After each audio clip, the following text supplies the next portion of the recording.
Trashëgimia shpirtërore e kulturore e zonës së Dropullit në Gjirokastër është një nga vlerat më të mëdha të kësaj zone. Kjo trashëgimi përcillet tek të rinjt, të cilët njohin mirë këngët dhe vallet popullore, që përherë shoqërohen nga veshjet tradicionale. Kostumi i nuses dropullite është një ndër kostumet më të bukur. Kjo veshje tradicionale e zonës së Dropullit të poshtëm vazhdon edhe sot të përgatitet në të gjitha proceset e saj, që prej prerjes, vizatimit dhe qëndisjes në mënyrë krejtësisht artizanale në Dervician. Kaliroi Diamanti është një prej atyre grave të pakta në këtë zonë, që stilon dhe qëndis me kujdes kostumin tradicional të nuses së Dervicianit. Ajo pohon se kërkesat janë të shumta, por me kalimin e kohës, tendenca po shkon drejt ndryshimit të kostumit tipik tradicional dhe pasurimit të tij me element që dikur nuk kanë qenë të pranishëm. Unë edhe i pres, edhe i qëndis, edhe i qep, i pikturoj, e kam mësuar nga mamaja ime, pa më shumë punova unë se sa mamaja, se unë kam 60 vjet punoj të njëjtën punë.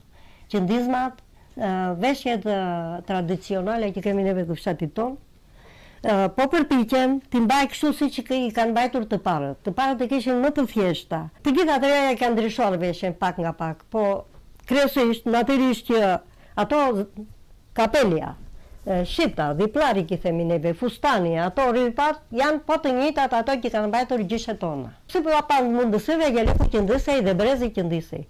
Po këto gjërat e tjera kemi shuar neve njëra pas tjetrës duke bërë stolinë më të ndritëshme. Të gjitha vajzat e Dervicianit, në përgjithësi them tani për më të shumtat, dhe vajzat dhe nusat kanë mësuar.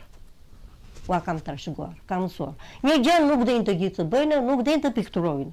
Se këto duhet të jenë simetrike, duhet të kemë një kuptim, kemi ka përcirë pak, e kemi kaluar kufirin, ku do zogj, edhe ndonjë huaj, kur më pjetë mua, që kuptim kanë zogjtë, nuk dim çfarë të përgjigjem, se këta zogj i kanë dashur vetë ata që kanë qëndisur.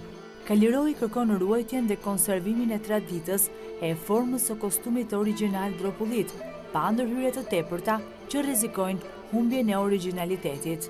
Po them dhe të rejave, gjithmonë u theksoj këtë gjë. Mos i ndryshoni, t'i mbajmë si që kishim, mos i ndryshoni, po s'ka mundësi, në kjo se ka mundësi, duhet t'i thjeshtojmë akoma. Të mos i mbajmë kështu. Të bukura janë, shumë të mira janë, po të mos dalim nga tradita. Me një larmi të pasur kostumesh dhe traditash, banorët e Dropullit përpiqen ta përcjellin këtë pasuri të trashëgimisë shpirtërore, brez pas brezi. Kostumi i nuses dropullite dhe në veçanti ai i Dervicianit është një ndër kostumet më të bukura në fondin e etnografisë shqiptare dhe diversitetit kulturor.